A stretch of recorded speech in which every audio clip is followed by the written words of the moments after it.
titula Mi lengua, fuente de agua dulce o amarga. ¿Cómo se dice? ¿Cómo dice? Mi lengua, fuente de agua dulce o amarga. Y es algo que Dios venía esta semana, específicamente desde el día de ayer, inquietándome acerca de un tema que en ocasiones hemos tratado, hemos revisado, pero Dios siempre entrega la palabra de diferentes formas, ¿cierto? Y quiero que hoy vamos a estar con el libro de Santiago principalmente. ¿Y saben quién era Santiago? Era el hermano de Jesús. Y si uno ve en el Nuevo Testamento, Santiago, según el orden que presentan, cuando hablaban de sus hermanos, aparecía siempre Santiago de primero. Al parecer, Santiago era quien le seguía ¿a quién? A Jesús. Santiago, aunque inicialmente fue uno de sus hermanos que no creyó en él, que malinterpretó su obra salvadora, finalmente fue uno de los seguidores más grandes y llegó a ser, como Pablo lo decía, uno de los más, digámoslo, importantes o reconocidos dentro del ministerio y llamado como uno de los pilares del evangelio y de la palabra. Entonces Santiago, recuerdan en el libro de Judas que Judas se presenta como yo soy esclavo de Cristo y soy hermano de ¿quién? De Santiago. Santiago tenía una representación tan importante en la iglesia que figuraba después de que Jesús murió y resucitó como alguien muy importante dentro de la iglesia. Y hoy vamos a retomar de esa palabra que Él nos ha enseñado para este tema, mi lengua, fuente de agua dulce o amarga. Pregúntale al que está al lado. Pregúntale, ¿mi lengua producirá agua dulce o amarga? Amarga. No me suavice el amargo. No es salada, es amarga. Mira, hay solo dos opciones. O tu lengua y mi lengua produce agua dulce o agua ¿qué? Amarga. Solo hay esas dos condiciones. No debería estar produciendo sino una. Y quiero que vamos a Santiago capítulo 3, versos 1 y 2 y vamos a verlos en NTV, Nueva Traducción Viviente. Y vamos a poner mucha atención. Quiero que usted se concentre. Si usted se despista, de pronto se pierde. Ok, cualquiera nos podemos perder si nos despistamos, ¿cierto? Pero en el tema ahorita quiero que esté conectado y que pueda usted ver y sentir cómo el Espíritu Santo lo va llevando y va, digámoslo así, incrustando cada pieza de lo que vamos a aprender en este día. Y dice entonces Santiago 3, versículo 1, vamos primero con el 1 y luego vamos a ir con el 2. Y dice, amados, ¿qué? Hermanos. ¿A quién le está hablando? A la iglesia, aquí estamos presentes. Dice, no muchos deberían llegar a ser maestros en la iglesia, porque los que enseñamos seremos juzgados de una manera más estricta. Yo sé que muchos de pronto piensan o hemos pensado, anhelado poder enseñar, ¿cierto? Poder tener un grupo, poder enseñar, pero tengamos presente como Santiago nos decía, él era un líder principal en la iglesia. Y decía, amados hermanos, no muchos deberían llegar a ser maestros de la iglesia, porque los que enseñamos seremos juzgados de una manera más estricta. Nosotros seremos como guías, como maestros, juzgados de una manera más fuerte, con más detalle. ¿Por qué? Porque Dios nos ha llamado a enseñar la palabra, a hablar, y no podemos estar enseñando algo que no estamos viviendo. Y Dios nos habla y yo le decía, Señor, necesito que tú me ayudes porque cada día necesito perfeccionarme en ti. Porque cada día necesito abandonar tantas cosas que aparentemente podría uno decir humanamente, no, es una bobada, pero pesan demasiado cuando estamos delante de la presencia de ¿quién? De nuestro Señor. Y dice entonces en el versículo 2, quiero que nos centremos porque tiene mucho que ver en esta parte. Y ahí vamos a ampliar varias cosas. Y dice, es cierto que todos, ¿cuántos? Todos, dice, cometemos muchos, ¿qué? Errores. ¿Usted lo cree? ¿Necesitamos mucha fe para creer eso? No, cierto que no, porque es una evidencia. Pero dice, es cierto que todos cometemos muchos errores, pero dice una palabra, pues, o como si dijera, pero si pudiéramos, ¿qué? Dominar la lengua, seríamos, ¿qué? Perfectos. Mire, qué tremendo esto, qué profundo. O sea que la mayoría de la responsabilidad de nuestra vida cristiana, de vivir en santidad, de evitar el pecado, se concentra en este pedacito. ¿En dónde? En la lengua. Y dice, si pudiéramos dominar la lengua, ¿seríamos qué? Perfectos. Capaces ¿de qué? De controlarnos en todo sentido. Seríamos capaces de controlar nuestra vida. Tenga en cuenta eso, porque es el centro del mensaje, donde dice, si pudiéramos ¿qué? Dominar la lengua, seríamos perfectos, capaces de controlarnos en todo sentido. Y diríamos, bueno, ¿eso qué relación tiene con la vida? ¿Cierto? De pronto no se ve como mucho nexo, mucha conexión. Pero yo te quiero hacer una pregunta, iglesia. Mira, otra forma de decir si pudiéramos dominar la lengua, lo podríamos decir si no tuviéramos ningún desliz al hablar. Si no tuviéramos ningún ¿qué? Desliz al hablar, seríamos ¿qué? Perfectos. Y la lengua es aquello que vamos a ver que nos trae tanta falla y tanto pecado en nuestra vida. Y te voy a hacer una pregunta, iglesia. ¿Conocen ustedes algún pecado asociado a la lengua? ¿Me pueden ayudar? Chisme, mentira, juicio, ¿qué más? Maledicencia, grosería, calumnia, ¿qué más? Enojo, rebeldía, manipulación, ira, respuestas desagradables, sátiras, egoísmo, vulgaridades. ¿Será que algo de lo que hacemos mal tiene que ver con nuestra lengua? ¿Cierto que sí? Y yo le preguntaba, Señor, ayúdame y ayúdanos. Porque la idea de conocer la palabra es poder encontrar las fuentes, el origen de tanto pecado que tenemos, de tanta falla cuando decimos, cuando nos expresamos, cuando hablamos con orgullo, con arrogancia, cuando respondemos mal, cuando alguien nos instruye, nos corrige y nosotros pensamos que nos están atacando y nuestro orgullo nos lleva simplemente a defendernos.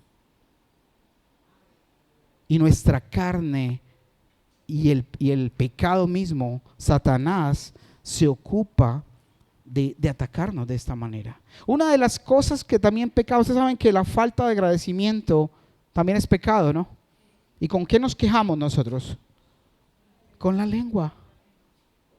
Nos quejamos con la lengua. Entonces podríamos concluir que la lengua es la mayor herramienta que usa el pecado a través de la carne o de Satanás para destruirnos a nosotros mismos. Ojo, la lengua es que la mayor herramienta que utiliza el pecado, sea de origen satánico, de origen personal, de mi carne, de mis malos deseos que quieren destruirnos.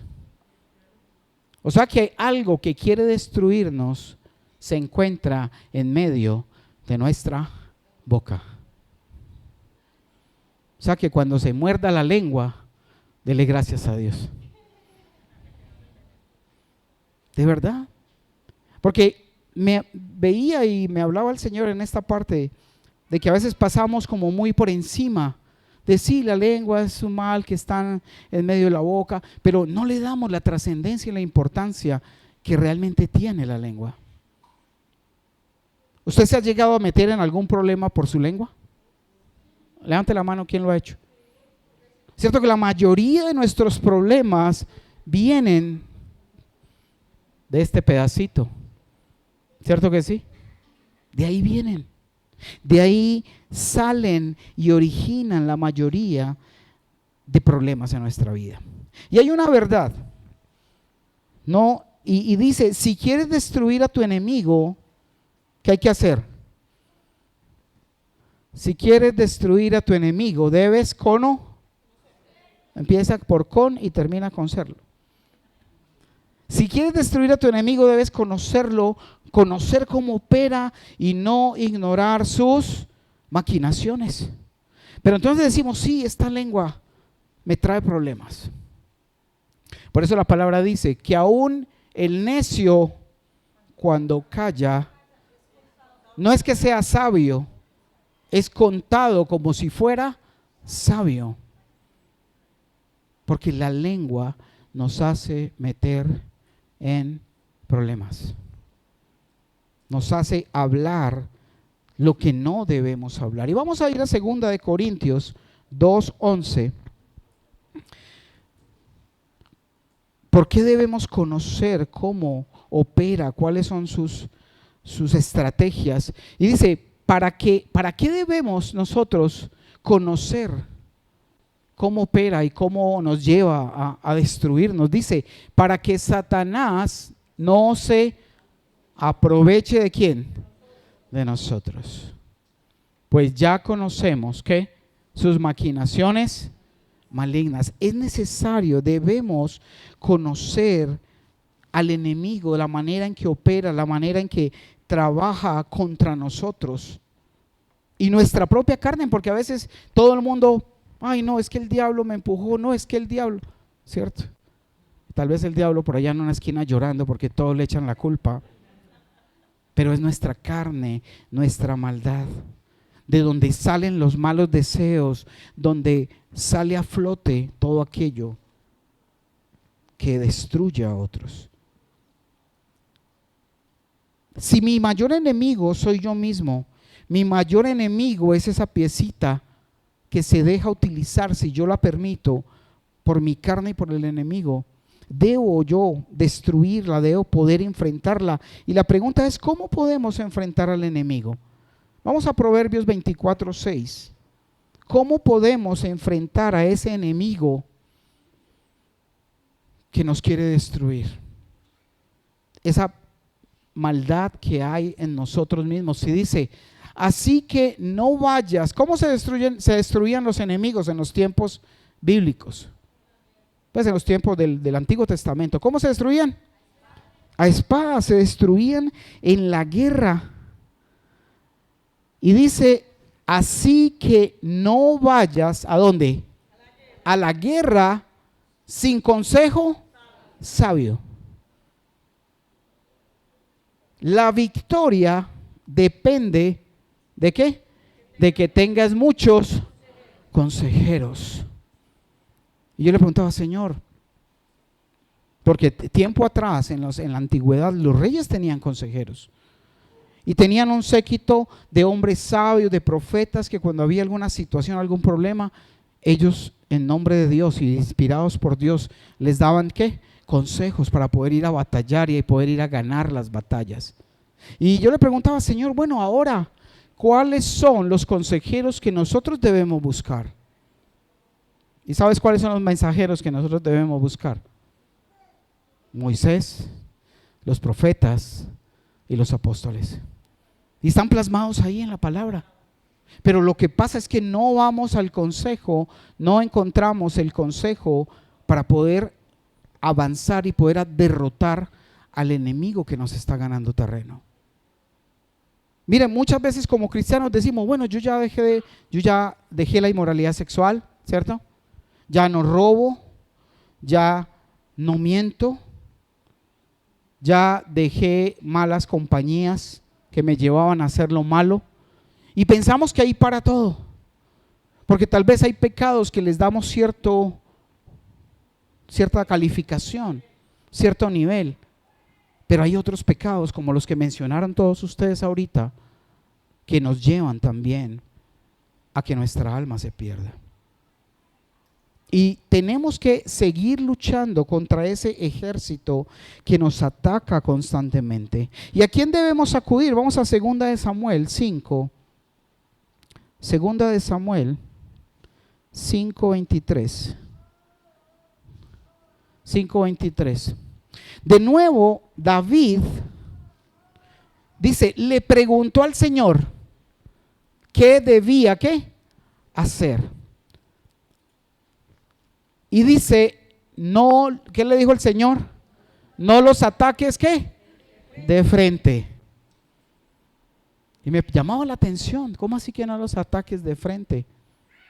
Y me decía, con razón en las películas, siempre que van el equipito de 4 a destruir 100 o 200 hombres, los atacan por detrás, hasta que los van acabando, diezmando y quedan unos poquitos. Y dice, no, o sea, no es una idea del hombre.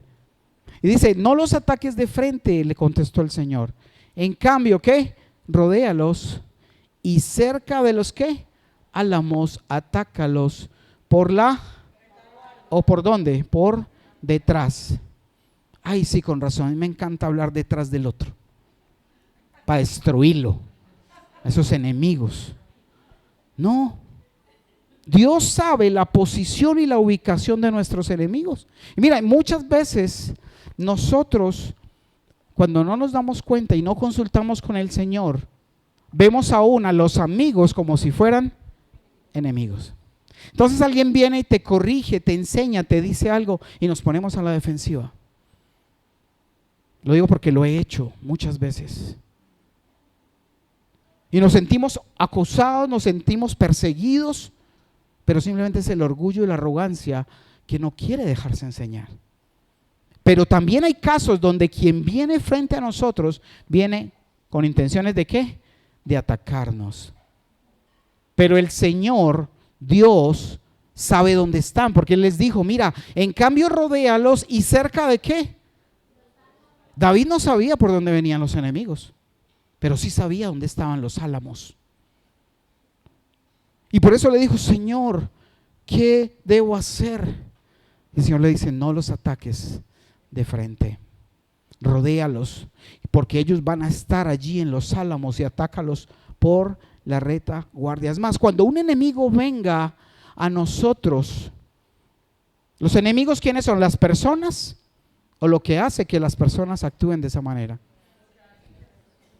Cuando vengan y te encuentres, debes rodearlo, porque cuando ellos lleguen, a quien van a coger de sorpresa no es a ti, tú eres quien los va a coger de sorpresa. ¿A quién?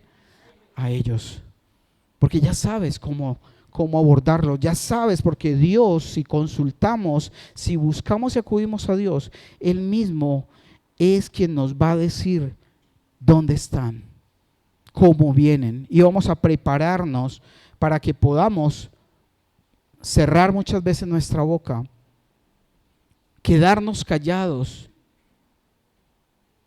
y no desencadenar el pecado que constantemente hay en nuestra vida. Hay un ejército por destruir, y ese ejército de pecado, uno de ellos es blasfemia, juicio, queja, lo que decíamos ahora. Son soldados del ejército que estamos llamados a destruir, y hay que silenciarlos. ¿Por qué? Porque ellos vienen a atacarnos, vienen a que nosotros mismos, a través de nuestra boca, de nuestras palabras, hagamos daño, dañemos a otros, ofendamos a Dios. Cuando se enfrentaban dos ejércitos enemigos, ¿qué hacían? ¿Se iban a jugar o se iban a destruir? Se iban a matarse, se iban a destruir, a acabar un ejército con el otro. Pero el Señor dice hoy día que al enemigo hay que destruirlo. ¿Pero cuál enemigo? ¿El qué? El pecado. Ese es el enemigo que hay que destruir. Porque el enemigo, la persona, aquella persona que muchas veces puede ser difícil y llega contra ti, debemos que destruirlo o amarlo. Debemos amarlo. Que no pase que no volvamos a ver a alguno de ustedes aquí. ¿Y qué pasó con fulanito? No, pastor, después de esa prédica se fue a ajustar cuentas. Ya está en la cárcel. Ya mató a todos sus enemigos. Ojo pues, porque es el pecado quien es nuestro enemigo, a quien debemos realmente identificar y destruir.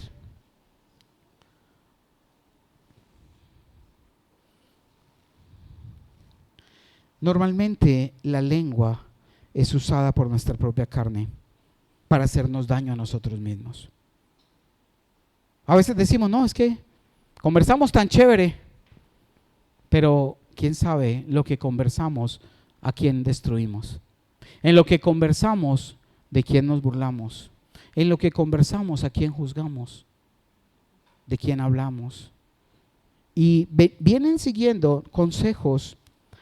Y vamos a ver otro consejo sabio que hablaba Santiago. Vamos a Santiago capítulo 1, ahora regresamos en un ratico al 3, pero vamos a Santiago 1:12.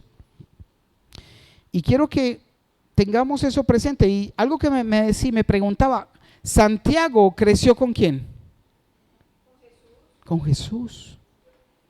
Y se ve que le tocó buen tiempo, porque cuando empezó Jesús su obra, ¿a qué edad? Es posible que obviamente Santiago fuera un poco menor, no sé, 5 o 10 años, no se sabe, pero compartió con Jesús, estuvo con él en su casa, aprendió de él. ¿Y quién más para darnos un consejo de lo que vio en su casa y en su ministerio? A Jesús. Y vamos a ese 1, versículo 12. Y dice, pongamos mucha atención a esta palabra también. Y dice, Dios, ¿qué hace? Bendice a los que soportan. ¿Con qué? Con paciencia. ¿Las qué? Y las. Tengan presente eso, soportar las pruebas y las tentaciones. Porque después, ¿de qué? De superarlas, recibirán la corona de vida que Dios ha prometido a quienes lo aman. Volvámoslo a leer. Dios que bendice a los que soportan con paciencia las pruebas y las tentaciones, porque después de superarlas recibirán la corona de vida que Dios ha prometido a quienes lo aman. En otras palabras, quiero parafrasear este versículo en esa parte, y yo podría decir y afirmar que quienes aprendemos, ojo, quienes aprendemos a soportar con paciencia las pruebas y las tentaciones, somos los que verdaderamente aprendemos a amar a Dios. ¿Sí lo entiendes? Los que aprendemos a soportar con ¿qué? Paciencia las pruebas y las tentaciones, somos los que verdaderamente aprendemos a amar a Dios. Y mire, ¿cuántas tentaciones vienen a nosotros? ¿Cuántas palabras, situaciones que tú interpretas o sientes como provocación? ¿Alguien a usted lo han provocado? Levante la mano a ver si soy solo yo. Y uno dice, no, es que me provocó. Y le dije cuántos pares eran 3 moscas. Y sentimos que, uy, no, qué tesos que somos. Yo sí le dije lo que iba a ser el desayuno de mañana. Pero realmente dice el Señor que si aprendemos a soportar con paciencia las pruebas y las tentaciones, de luego de superarles vamos a recibir esa corona de vida que Dios ha prometido a quienes lo aman. Y quienes lo aman aprenden a soportar tentaciones y pruebas. ¿Con qué? paciencia. Ojo, con paciencia. Mira, ¿cuántas veces hemos embarrado nuestra vida, hemos pecado, hemos caído por falta de paciencia? Apenas te están empezando a decir, no te han terminado de contar y nosotros ya estamos vaciando al otro, ¿cierto? Sin saber el contexto, sin saber lo que viene, sin saber qué está sucediendo. Pero si tuviéramos un poquito de ¿qué? De paciencia, podríamos callarnos, esperar, incluso orar en ese momento y pedirle al Señor, Señor, dirígeme, ¿qué debo responder o me debo callar? ¿Qué debo hacer, Señor? Para los que se van a casar también. Necesitamos eso. Porque hay convivencia, hay situaciones complicadas. Y cuando callamos, le damos la oportunidad al Espíritu Santo que nos oriente y nos guíe para saber si hablamos, callamos, porque debemos soportar con paciencia. Vamos a ver la definición de paciencia. ¿Y qué implica tener paciencia? Dice, definición de paciencia. La paciencia es una, ¿qué? Virtud, es algo que viene de Dios. ¿Por qué? ¿Quién da la paciencia? ¿Qué es la paciencia? ¿Es un don o un fruto? Es un fruto del Espíritu. Y dice, la paciencia es una virtud que se define como la capacidad de soportar, ojo, soportar, tolerar o esperar con ¿qué? Calma y tranquilidad, sin impaciencia ni irritación, frente a situaciones o circunstancias desafiantes, difíciles o frustrantes. Muy complicada esa definición. Ahorita vamos a desglosarla un poco, porque la idea es que si Dios nos dice que necesitamos paciencia, que es un fruto del Espíritu, ¿a dónde tenemos que ir a mercarlo? ¿Lo venden en la esquina? ¿En la esquina, en la tienda? Solo lo entregan y lo dan en la presencia del Señor. Solo en la intimidad con el Espíritu Santo nos entrega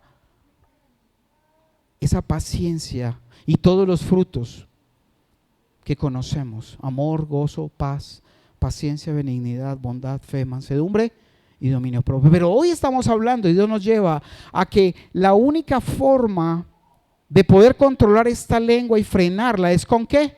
Paciencia.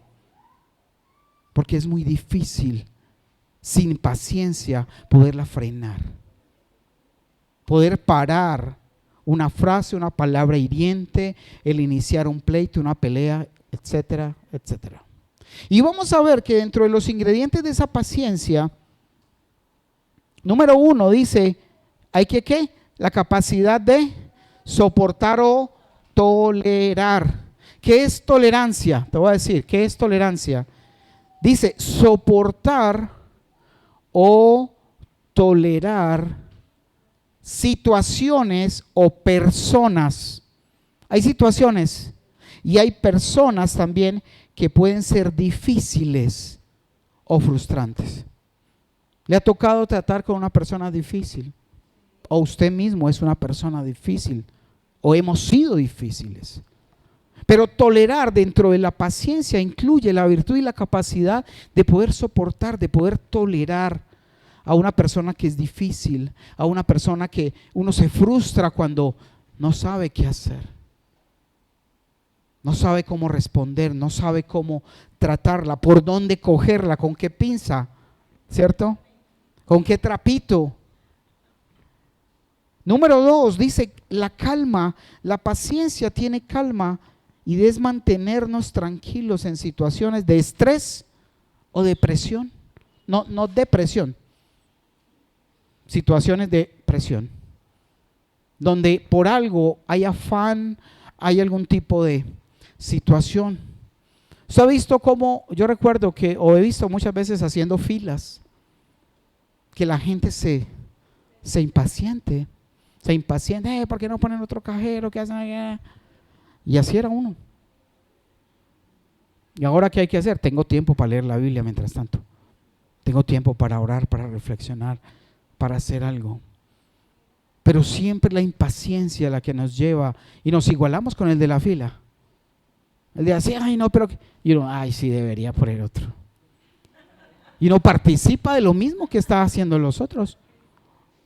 Claro, se contamina, se contagia de lo mismo. Cuando Dios dice que debemos, dentro de la paciencia está la calma, mantenernos tranquilos en situaciones de estrés o presión. La paciencia espera sin impacientarse, sin tratar de apresurar las cosas. Ojo, ¿sin tratar de qué? Esto que nos pasa que cuando algo no se da en el momento lo queremos a las malas que suceda, ¿cierto? Y no podemos, porque entonces la paciencia no está en nosotros y estamos actuando por nuestra propia carne. Esperar sin impacientarse, sin tratar de apresurar las cosas o forzar los eventos. ¿Cuántas veces hemos tomado malas decisiones porque le hemos pedido a Dios cosas y como no nos las da, nosotros no las conseguimos? Y es que no las conseguimos, gracias Señor, ya tengo mi ayuda idónea. ¿Y en qué te metiste? Porque no esperaste la voz de Dios. Ya conseguí el negocio, hice la cosa que tenía y Dios todavía estaba en ese silencio esperando para darte la respuesta y darnos la respuesta, pero nosotros apresuramos las cosas. ¿Por la falta de qué? Paciencia. ¿Usted alguna vez ha dicho, Señor, dame paciencia?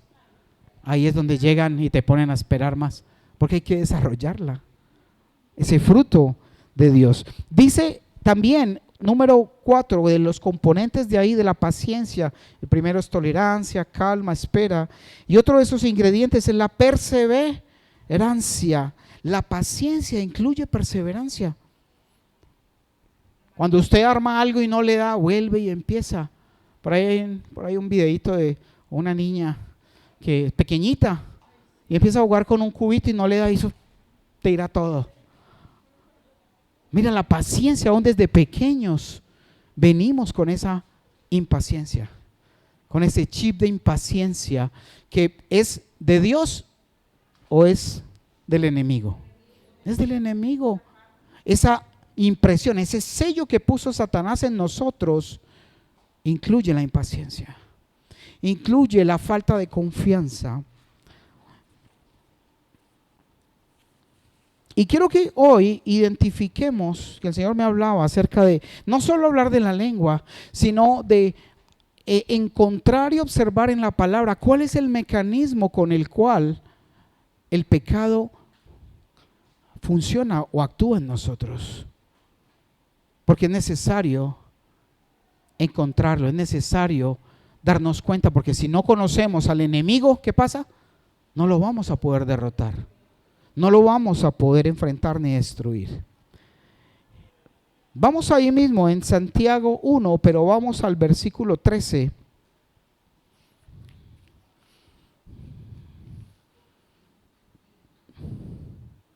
Habíamos leído el 12, ahora vamos al 13.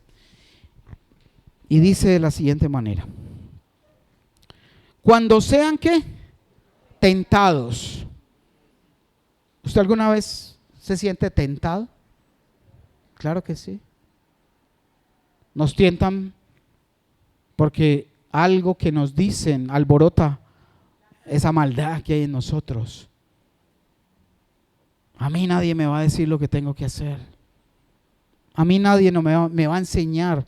Yo manejo mi vida y hago lo que me da la gana. Sí, eso decimos. Dice, cuando sean tentados, acuérdense, ojo, ¿qué? Acuérdense de no decir, Dios me está tentando. ¿Será que Dios tienta a nosotros? No. Cuando sean tentados, acuérdense de no decir, Dios me está tentando. Dios nunca es tentado a hacer el mal y jamás tienta ¿a quién? ¿Sabes? Por esa razón de que Dios no tienta a nadie, muchas de nuestras malas peticiones nunca se han dado. Porque si Dios conoce que si te da dinero, con eso te vas a perder, Él no te lo va a dar. Porque Él no, ¿qué? A nadie. No te va a dar esa persona que a veces tanto sufres y anhelas, porque sabe que si te la da, te vas a desviar del camino. Solo hasta que puedas superarlo, hasta que puedas entenderlo y realmente darle el primer lugar. Tal vez Dios te la dé cuando ya no sea para ti una tentación. Ay, ¿cómo así? Y yo que le sigo pidiendo y le sigo pidiendo. Sí, tienes que tener en cuenta que Dios no tienta a nadie. Él conoce nuestras debilidades, nos conoce el derecho del revés. Sabe que nos haría daño. Por eso las oraciones y las respuestas de Dios son sí, no o espera. Cuando Dios no te responde, ya es una respuesta. O te pone a esperar. 14. La tentación viene ¿de dónde? ¿Del exterior? ¿De la suegra? Ahí no dice, la tentación viene de la suegra. ¿Cierto que no? Dice, la tentación viene de nuestros propios deseos. ¿Buenos o malos? Malísimos. Los cuales nos seducen y nos arrastran. Yo recuerdo que en mi vida pasada pequé mucho y era bueno para pecar, bueno para hacer lo malo. ¿Por qué? Porque cuando Dios lo entrega a uno mismo, uno acaba con uno mismo, ¿cierto? Por eso dice que esa tentación viene de nuestros propios deseos, los cuales nos seducen y nos arrastran. 15. De esos deseos malos que habitan en nosotros nacen los actos ¿qué? Pecaminosos. Y el pecado, cuando se deja crecer, ¿da a luz qué? Cuando dejamos crecer el pecado en nosotros, da a luz la muerte. 16. Así que no se dejen ¿qué? Mis amados. ¿Sabe? Muchas veces pensamos que el problema es del otro. Muchas veces pensamos que nuestra debilidad y nuestra falla es porque, ay, no, es que me provocan. No, es que ahí viene ya esta que no me la aguanto, que siempre me pone mal. No, eso viene desde nosotros mismos. Y muchas veces nos engañamos. ¿Por qué? Porque no encontramos el problema donde lo tenemos que encontrar, que es dentro de nosotros. Ahí está el problema.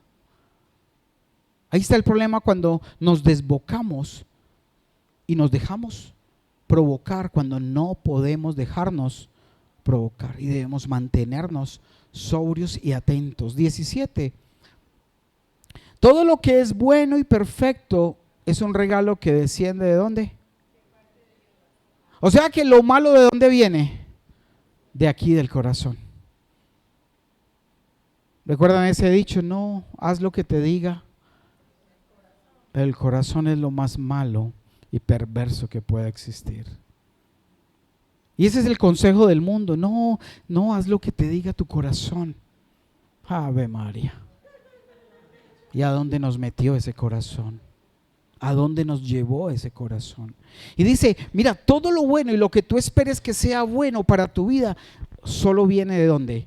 Dice, todo lo bueno, lo que es bueno y perfecto es un regalo que desciende a nosotros de parte ¿de quién? De Dios nuestro Padre. Solo buscándolo a Él, ese regalo desciende y está incluida la paciencia. Solo cuando lo busquemos a Él, porque en nuestras propias manos no vamos a poder, vamos a ser cada vez peores. Y dice, quien creó todas las luces de los cielos. ¿Ustedes han visto luces en los cielos? Todas las estrellas, la luna, las lunas, todo lo que tenga luz. Y dice, Él nunca cambia ni varía como una sombra en movimiento. Él permanece fiel, permanece intacto. Y dice el versículo 18, Él por su propia voluntad nos hizo ¿qué? Nacer de nuevo. ¿Cierto que estábamos muertos en nuestros delitos y pecados? ¿Cierto? Estábamos muertos. Y dice que Él por su propia voluntad nos hizo nacer de nuevo por medio de la palabra de verdad que nos dio. Fue Él el que produjo ese nacimiento. Y de toda la creación nosotros llegamos a ser ¿su qué? Su valiosa posesión. Pero sabes, esa valiosa posesión que somos, Dios espera que podamos vencer toda tentación con esa paciencia que debemos que buscar que tenemos que buscar ¿dónde? En Él. Ay, pastor, pero ¿cómo hago para conseguir esa paciencia? ¿Será que se demora mucho? ¿Será que se demora mucho esa paciencia? Y quiero que miremos, traduciendo los versículos anteriores del 14, volvamos por favor al versículo 14 y volvamos a leer el 14 y el 15. Dice, la tentación viene ¿qué? De nuestros propios deseos, los cuales nos seducen. O sea, viene un deseo primero y ese deseo te seduce.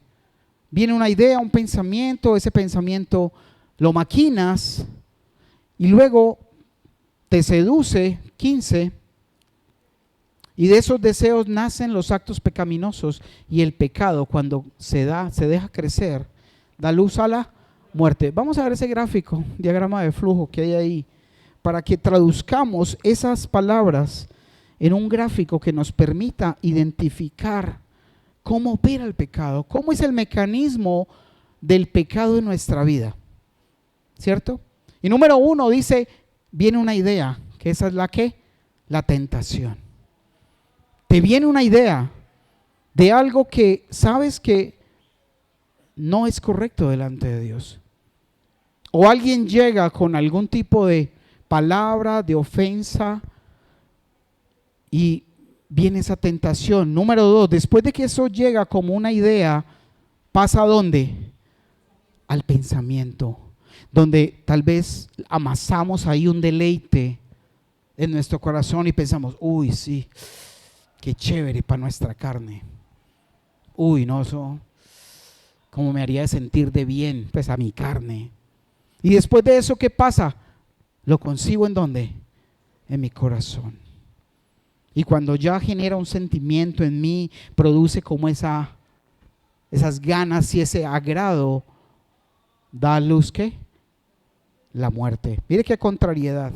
Da a luz la muerte, que viene como el pecado que se manifiesta en nosotros. Entonces, si yo tengo una tentación de hablar mal de alguien, de juzgar, de hacer algo que me lleva a pecar, ¿lo debo dejar llegar hasta el pecado?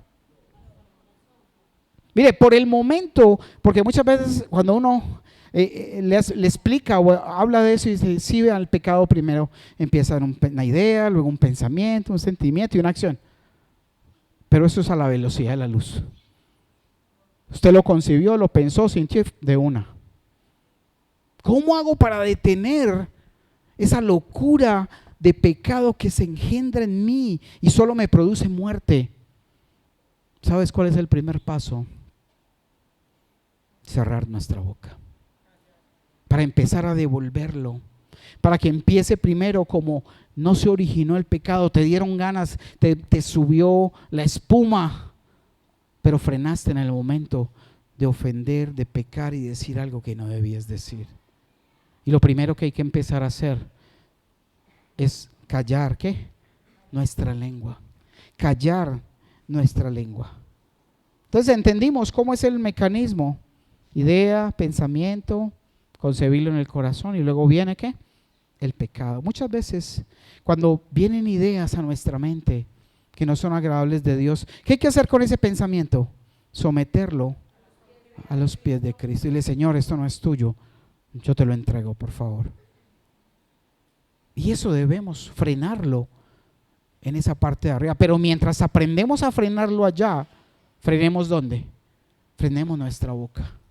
Frenemos esa parte que nos tire. Y volvamos otra vez a Santiago, capítulo 3. Habíamos leído el versículo 1, ¿cierto?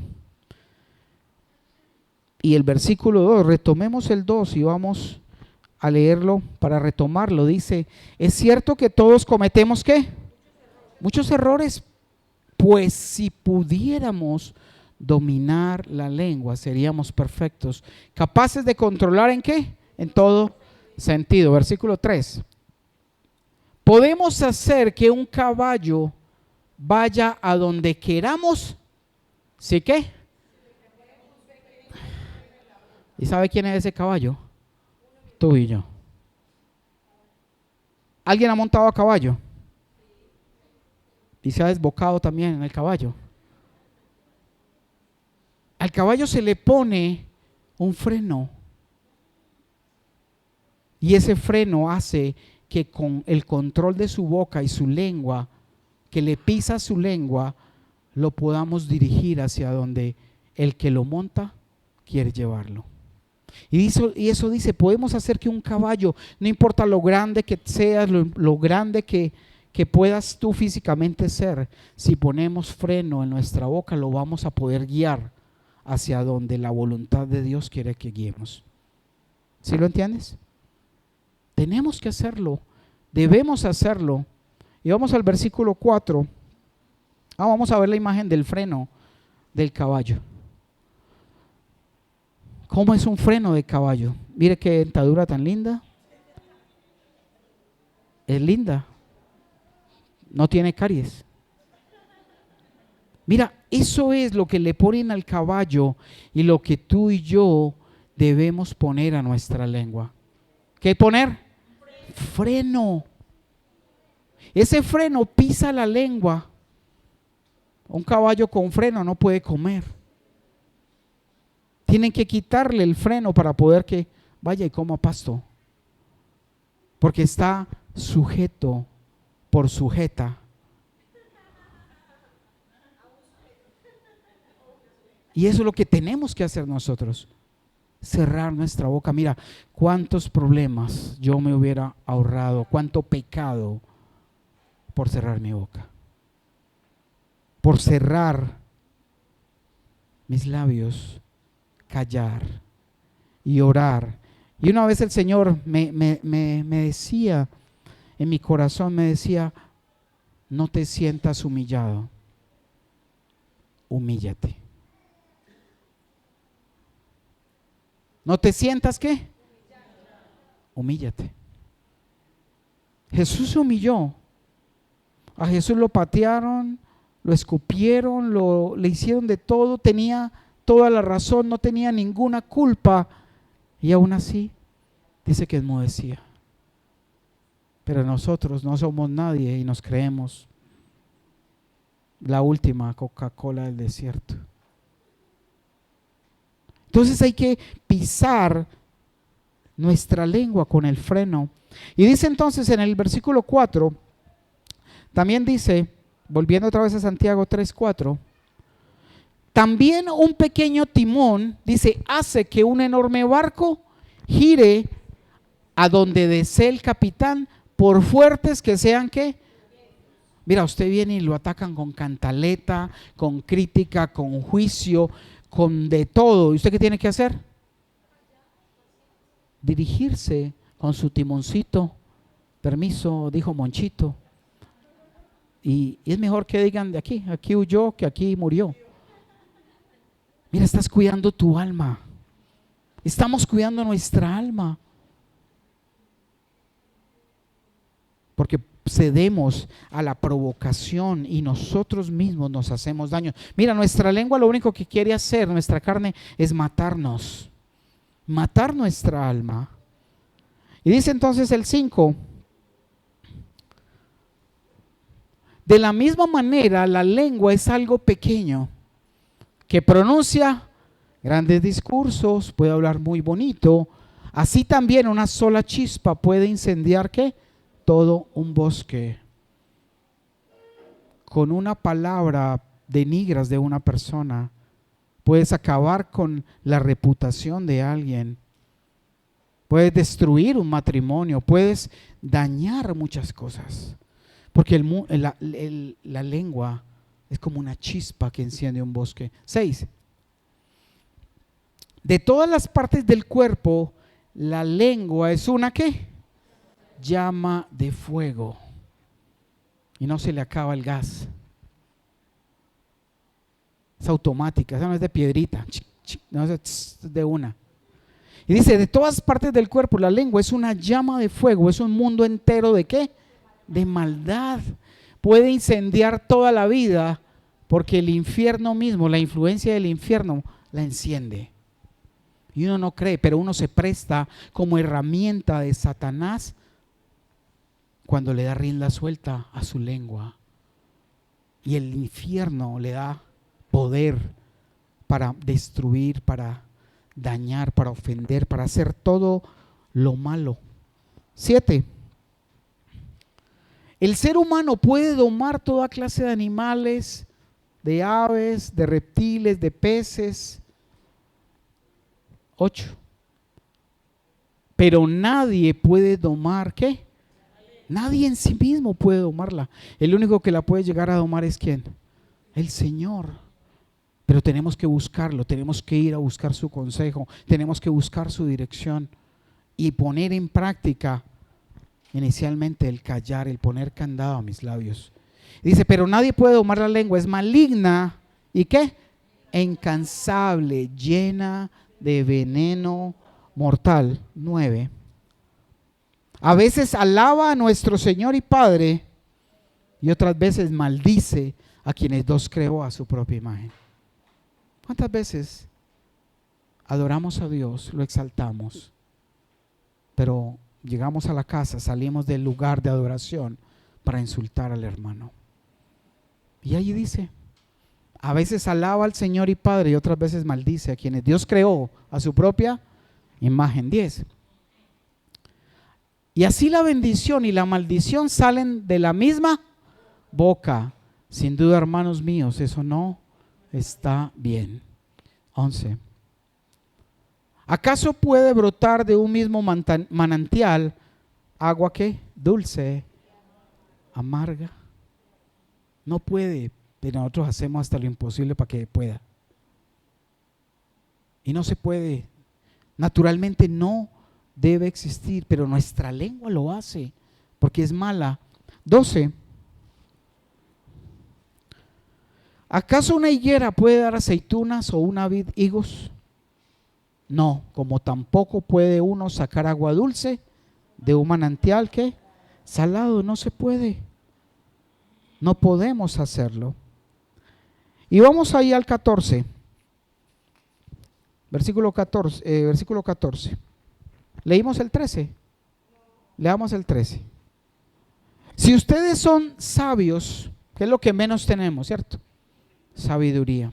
Pero necesitamos la sabiduría de Dios e ir a la fuente. Y dice, si ustedes son sabios y entienden los caminos de Dios, demuéstrenlo. Por eso dice que el necio cuando calla es ¿qué? Contado por sabio. Es parte de la búsqueda de la sabiduría. Callar, orar y escuchar al Señor. No es va a callar para saber qué le va a responder al otro y que lo va a dejar tirado en el piso. No, es para que el Señor te hable, nos hable y no nos sintamos humillados, sino que nos humillemos. Eso es lo que tenemos que hacer.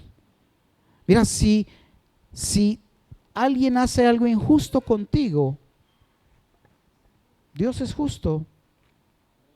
Dios sabe si tienes o no tienes razón o si el otro está equivocado, pero tú callas y le entregas la causa ¿a quién? Al Señor. Pero sin cargarte en tu corazón, amando a esa persona que se comporte, que se está comportando de pronto como tu enemigo. Porque los enemigos hay que matarlos. Amarlos. Al pecado hay que destruirlo. Entonces dice, si ustedes son sabios y entienden los caminos de Dios, demuéstrenlo, viviendo una vida ¿qué? Honesta y haciendo buenas acciones con la humildad que proviene de la sabiduría. ¿Y las buenas acciones son cuáles? Frenemos nuestra boca de estar diciendo, de estar maldiciendo, de estarnos quejando, de estar haciendo juicio, de estar murmurando, haciendo chisme. Debemos pararlo, porque nuestra alma está en juego y posiblemente podría estar en fuego. ¿Lo entendió?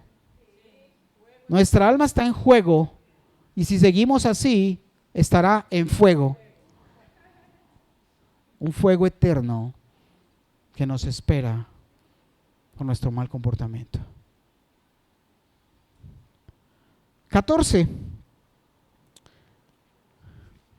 Pero si tienen envidias, ¿envidias qué?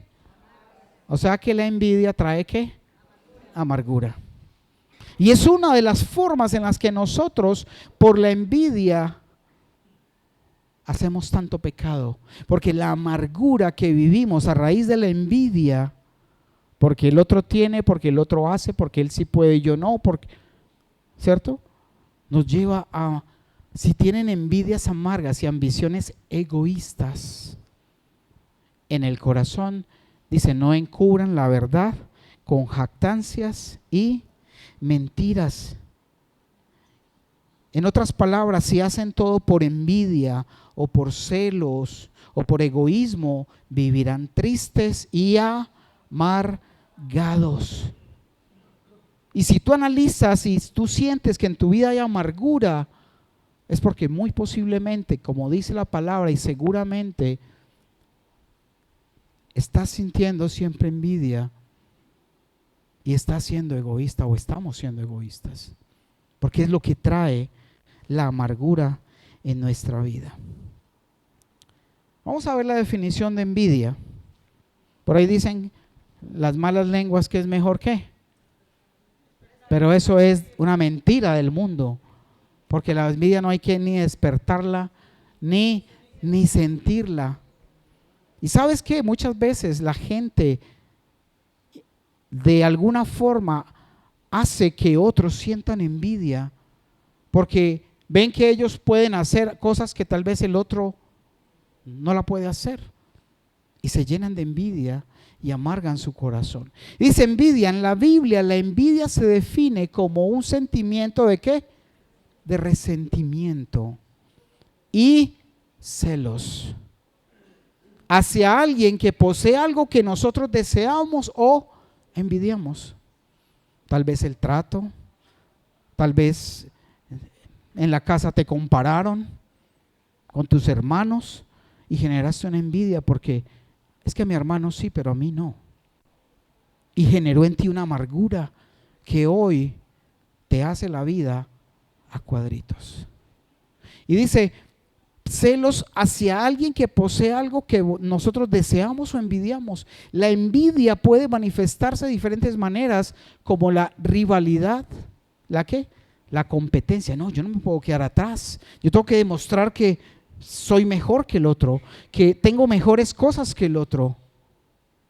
Porque hay una amargura interna que quiere demostrar algo que no hay que demostrar. Como la rivalidad, la competencia, la crítica o la ¿qué? Maledicencia. Y vamos con la definición de egoísmo. El egoísmo en la Biblia, el egoísmo se define como el enfoque ¿qué? Excesivo en uno mismo. Todo para mí, yo soy el beneficiado, que me importe solo yo, los demás de malas. Lo importante es que yo esté bien, que haya para mí, así para los otros no haya.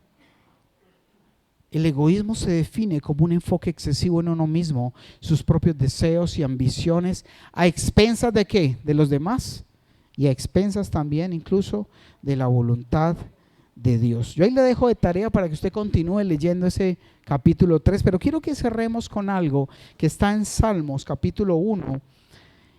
Y el Señor me hablaba mucho acerca de esto, que tiene que ver con nuestra lengua. ¿Será que fallamos todos en eso? Pecamos mucho por esta boca. Pecamos demasiado porque nuestra lengua nos hace mal. Puedes ir ahí poniendo debajo y todo. Y quiero que leamos Salmo 1, versículo 1. Y quiero que hagamos un ejercicio con este versículo. Y dice, qué alegría. ¿Qué? También dice en otra versión, bienaventurado aquel que no sigue el qué, el consejo de malos, ni anda con qué, pecadores, con aquellos que se han decidido pecar y ofender a Dios, a pesar de conocer de su palabra, o que nunca han querido conocer. Por eso dice, qué alegría para los que no siguen el consejo de malos, ni andan con pecadores, ni se juntan con qué, con burlones. Y vamos a leerlo en positivo o en negativo sería. Vamos a cambiar, qué alegría para los que, la palabra alegría, ¿cuál es el antónimo? Qué tristeza. Le quitamos el no, porque lo vamos a leer, porque a veces leemos, sí, qué alegría para los que no siguen el consejo, ay sí, tan bonito.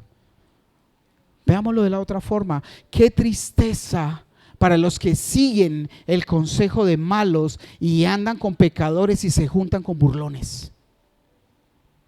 ¿Lo entendiste? Qué tristeza. Versículo 2.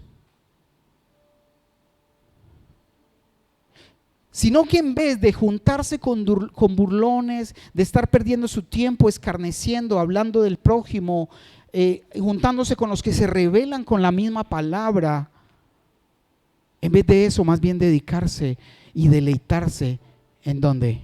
En la ley del Señor, meditando en ella día y noche. No sé si a ti te está llegando como me llegó a mí ese salmo.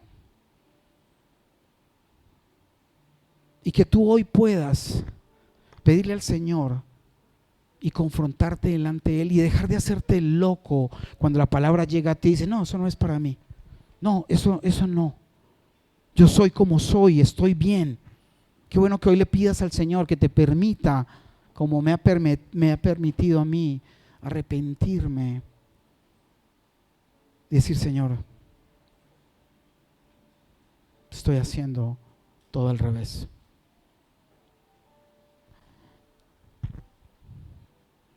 Y el versículo 3 dice, aquellos que se deleitan en la ley del Señor, que no andan siguiendo consejo de quién, de malos voces, amigos, gente que no conoce la verdad y que son aquellos a quienes tú les prestas tus oídos para recibir consejo que no es adecuado, que no está alineado con la palabra, sino que busquemos a esos consejeros que están ahí en la palabra. Moisés, los profetas, los apóstoles, quienes escribieron la palabra, quienes inspirados por el Espíritu Santo nos dejaron tantas enseñanzas que a veces obviamos. Y dice entonces que cuando no seguimos consejo de malos, no andamos con pecadores, no nos, dice otra versión, no nos sentamos en la silla de escarnecedores. ¿Qué es el escarnecedor? El que come carne. Y hay un dicho muy popular, no, aquí comiendo gente. ¿Cierto? ¿Qué están haciendo? No, ¿con qué familia seguimos? Comiendo prójimo. A eso hay que renunciar, porque estás jugando con fuego, con candela. Y tenemos que tomarlo en serio, iglesia. No sé, es muy fácil porque nuestra lengua y nuestro corazón es engañoso, pero tenemos que hacer todo lo posible para que sea el Señor quien nos dirija. Dice, son como árboles aquellos que se deleitan en la palabra, que cierran su boca, que se apartan de los consejos de los pecadores, que no se juntan con quien se burla de Dios. Aquel que dice, no, eso no me parece a mí. A mí me parecen ciertas cosas de lo que enseña la Biblia, pero estas no me parecen. Eso es ser burladores. Burlarnos de la palabra y la orden de Dios. Se dice, si lo hacemos correctamente, dice, son como árboles plantados a la orilla del río, de un río, que siempre dan su fruto en su tiempo, sus hojas nunca se marchitan y prosperan en todo lo que hacen. Puedes ir poniendo de pie en este momento. Y dice el 4, no sucede lo mismo con los malos. Aquellos que siguen consejo de malos, que andan con pecadores, que se juntan con burlones, son como paja inútil que esparce el viento. 5, serán condenados. Y podemos caer tal vez nosotros ahí si no cerramos nuestra boca y nos apartamos. Serán condenados cuando llegue el juicio. Los pecadores no tendrán lugar entre los justos, pues el Señor cuida el sendero de los justos, pero la senda de los malos lleva a la destrucción. Si hay una actitud de oración, cierra tus ojos y deja que el Espíritu Santo sea quien te ministre. Padre, gracias, Señor, porque hoy nos permites enfrentarnos con nuestro mayor enemigo en nuestro cuerpo, que es nuestra propia lengua, Señor. Esa herramienta que si dejamos que tú la uses de verdad, va a producir agua dulce, tierna, va a producir todo aquello que edifica, todo aquello que nos llena de tu presencia, mi Señor. Si permitimos que sea nuestra lengua obediente, con ella animaremos, adoraremos, cantaremos, reprenderemos a quien esté fuera de la palabra, te alabaremos, podemos entregar de tu palabra, exhortar, orar, justificar en vez de condenar. Y pídele perdón al Señor, porque si Él ha permitido que hoy entiendas y te arrepientas y hayas sido redarguido en tu corazón de pecado a través de tu lengua, que lo que Él te ha enseñado y te ha mostrado, tú puedas hoy pedirle perdón y puedas decirle: Señor, necesito cerrar mi boca mientras sigo dependiendo de ti para que tú me indiques cuándo abrirla, qué decir o cuándo callar. Espíritu Santo, te necesitamos tu fruto. A veces muchos de nosotros anhelamos dones, cuando realmente lo importante es mostrar los frutos. Padre, gracias por este tiempo, por tu iglesia, por tus mensajes, Señor. Gracias por esta pan de vida que nos das, porque no quieres que nuestra alma se pierda. Te damos gracias, te bendecimos en el nombre poderoso de Cristo Jesús y te pedimos tu bendición para desplazarnos a nuestros lugares de reposo, Señor. En el nombre poderoso de Cristo Jesús. Amén.